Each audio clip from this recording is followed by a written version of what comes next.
Nabi Muhammad SAW yang pertama dari candaan-candaan Rasulullah SAW, Rasulullah tidak pernah menyakiti hati orang. Ini kalau kita nyandain orang bawa-bawa fisik, betul nggak? Bawa-bawa fisik nggak? Kalau Rasulullah SAW nggak nyakitin orang, orang dicandain justru bangga, bahagia, sampai dibikin nama. Rasulullah SAW panggil Anas bin Malik, ya adzal udhunain, wahai orang yang punya dua kuping, dipakai sama beliau.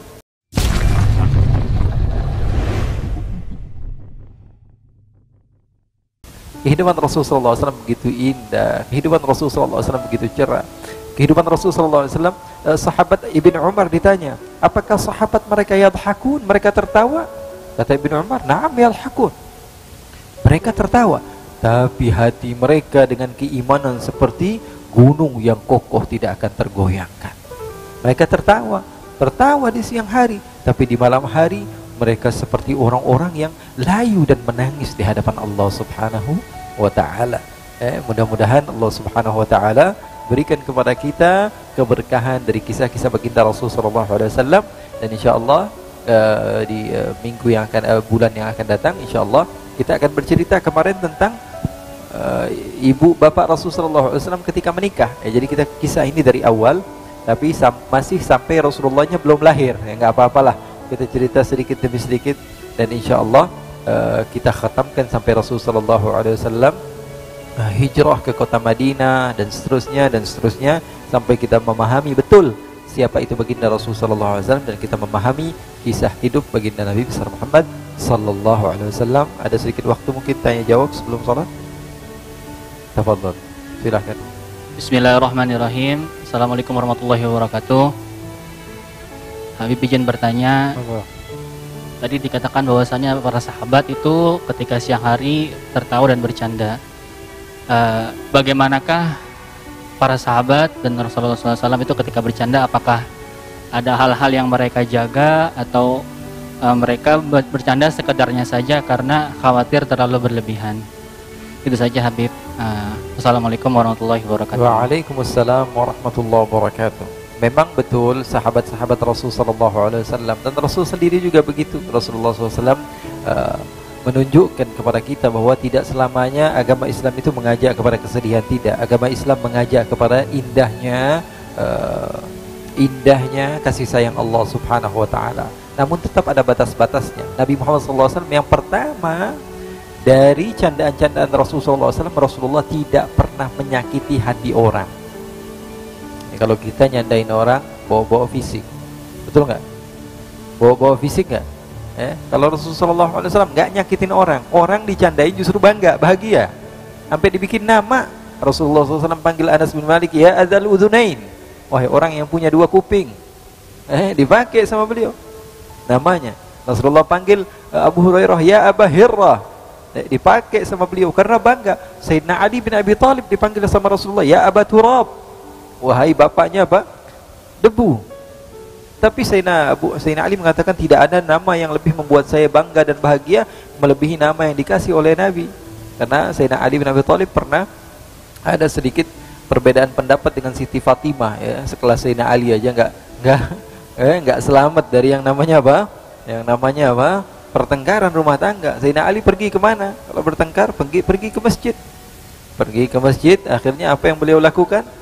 Beliau tidur di situ. Rasulullah SAW datang ke masjid, melihat Ali bin Abi Thalib ada di dalam masjid, mukanya debuan semua. Jadi Rasulullah datang ke rumah Siti Fatimah, tidak dapatkan Ali, lalu dicari oleh Rasulullah SAW, dapatkan beliau di masjid, lalu beliau debuan semua. Rasulullah panggil, ya Aba Turab, kata Rasulullah, wahai bapaknya apa?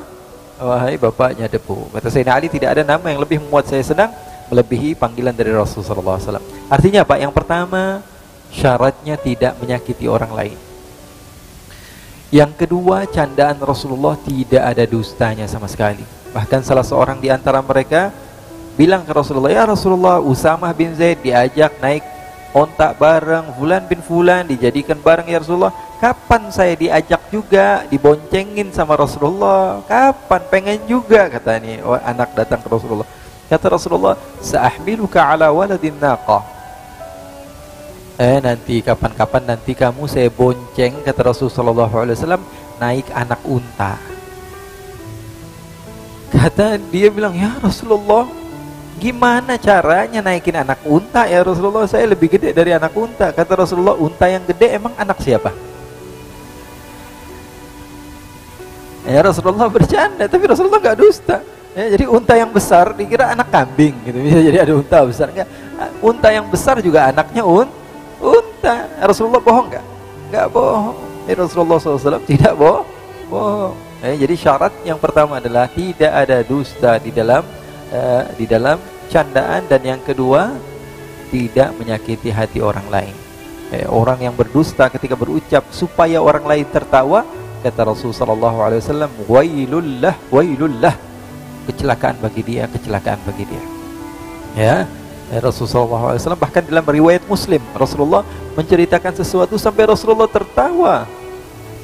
Apa ceritanya? Rasulullah SAW, riwayat Muslim, Rasulullah SAW menceritakan ada nanti di hari kiamat, di akhirat nanti seseorang, kata Rasulullah SAW, dihadapkan di pengadilan Allah. Kata Allah mau memberikan kasih sayang Allah kepada ni fulan.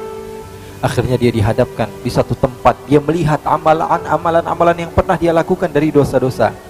Dia sudah gugup nih sama Allah. Allah tunjukkan dulu, ini dosa kecil yang pernah kamu lakukan. Dia nggak bisa bohong, dia bilang, ya Allah betul saya melakukan ini ya Allah, sekecil ini engkau tahu ya Allah. Kemudian Allah tunjukkan lagi dosa kecil lagi. Dia mengatakan, ya Allah sekecil sedetail ini ya Allah engkau tahu ya Allah. Dia menangis dan rasa gugup. Karena apa? Karena takut dosa-dosa besarnya akan dimunculkan oleh Allah Subhanahu wa ta'ala, dan dia malu di khalayak ramai, dan dia malu di hadapan Allah Subhanahu wa ta'ala. Sambil dia takut, dimunculkan lagi sama Allah dosa kecil yang pernah dia lakukan. Dia katakan, ya Allah betul ya Allah, ampuni aku ya Allah. Tapi tidak ada manfaatnya minta ampun ketika itu. Dia lebih takut karena apa? Dia gugup karena dosa besarnya pasti akan ditampilkan juga. Akhirnya kata Allah, dosa-dosa yang barusan saya tunjukkan kepada kamu, semuanya saya ampuni. Semuanya saya letakkan hasanah kebaikan dari dosa tersebut karena kasih sayangnya Allah. Jadi dosa-dosa yang ditunjukkan tadi dimaafkan sama Allah, diberikan pahala oleh Allah Subhanahu wa ta'ala dari setiap dosa yang dia pernah lakukan, dirubah menjadi pahala. Lalu dia mengatakan, ya Rasulullah, saya pernah melakukan dosa besar kok. Ya Allah, saya pernah melakukan dosa besar kok enggak ada, kata. Akhirnya Rasulullah SAW tertawa dari apa yang pernah yang akan dilakukan oleh seorang hamba ini. Jadi Allah sudah nutup-nutupin, dia masih sempatnya gitu ya. Allah sudah kasih sayang sama dia. Allah sudah tutupi dia, seorang hamba begitu. Masih sempat aja nanya, penasaran gitu. Dosa-dosa besar saya yang lama mana ya Allah, kok enggak ada? Dia bilang, Rasulullah SAW tertawa ketika mendengarkan menceritakan hadis tersebut. Wallahu a'lam bishawab. Subhanakallahumma wa bihamdika asyhadu an la ilaha illa anta astaghfiruka wa atubu ilaik. Wa sallallahu wa sallam wa baraka ala sayyidina Muhammadin warzuqna kamalal mutaba'ati lahu zahiran wa batinan fi afiyatin wa salam walhamdulillahi rabbil alamin.